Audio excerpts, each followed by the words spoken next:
je suis tous les jours amené à voir un certain nombre de cancers liés à l'HPV. On voit encore malheureusement un certain nombre de femmes qui décèdent de cancer du col. Je vous rappelle qu'il y en a 1100 qui décèdent par an. On peut se dire que ceux-là auraient pu bénéficier de la vaccination et seraient certainement en vie sans les séquelles de la chirurgie délabrante et de la radiothérapie.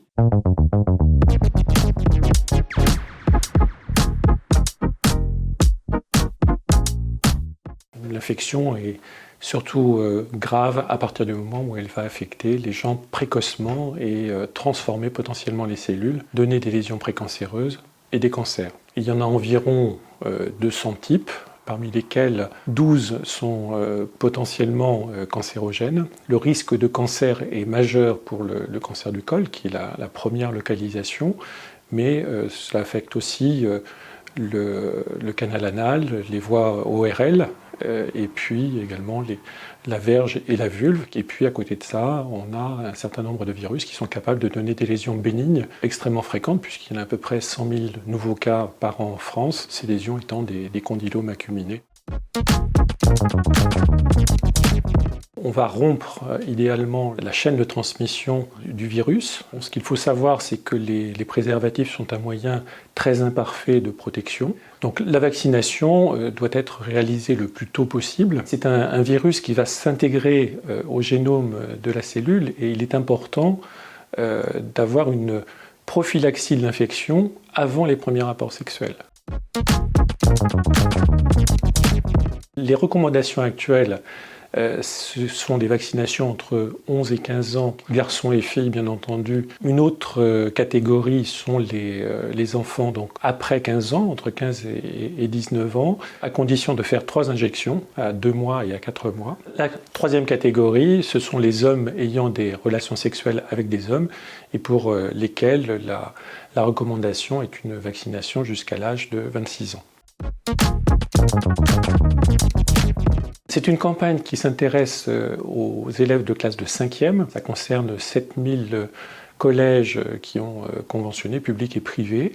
Ça représente 800 000 élèves, garçons et filles. La campagne est une campagne de vaccination qui a pour but de réduire les inégalités de vaccination. La vaccination se fait avec du Gardasil 9 à raison de 2 injections qui sont réalisées entre 6 et 12-13 mois d'intervalle.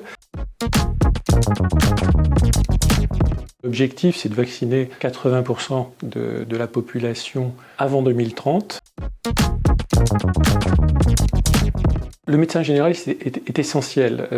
Une enquête récente qui a été organisée par l'Institut national du cancer a montré que 85% des parents se réfèrent finalement aux généralistes chaque fois qu'il y a des campagnes de sollicitation pour des vaccinations, entre autres. Il faut être véritablement éducatif. C'est premièrement quelque chose qui permet aux parents de protéger leurs enfants. Il faut bien entendu leur dire que les garçons et les filles sont concernés, qu'il s'agit d'une véritable chaîne et que les garçons protégeront les filles en se faisant vacciner et se protégeront eux-mêmes puisque 25% des cancers liés à l'HPV affectent aussi les garçons. Le premier rôle du généraliste, c'est vraiment lui-même d'être convaincu de l'efficacité de cette vaccination. Le deuxième rôle du généraliste, c'est bien entendu de vacciner les éventuels élèves qui auraient pu échapper à cette campagne de vaccination. Et puis le troisième rôle, c'est de vacciner les autres personnes qui ne sont pas dans la campagne.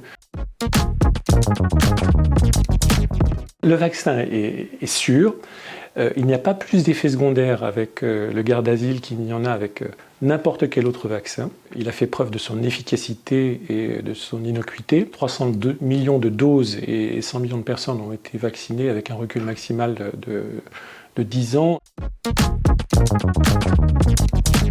L'Institut a mis à disposition sur i-cancer.fr un certain nombre de ressources qui sont consultables en ligne, puis une brochure qui s'appelle « Le vaccin contre les cancers HPV, il est vraiment sûr, docteur ?» est disponible pour les médecins généralistes. je suis tous les jours amené à voir un certain nombre de cancers liés à l'HPV. On voit encore malheureusement un certain nombre de femmes qui décèdent de cancer du col. Je vous rappelle qu'il y en a 1100 qui décèdent par an. On peut se dire que ceux-là auraient pu bénéficier de la vaccination et seraient certainement en vie sans les séquelles de la chirurgie délabrante et de la radiothérapie.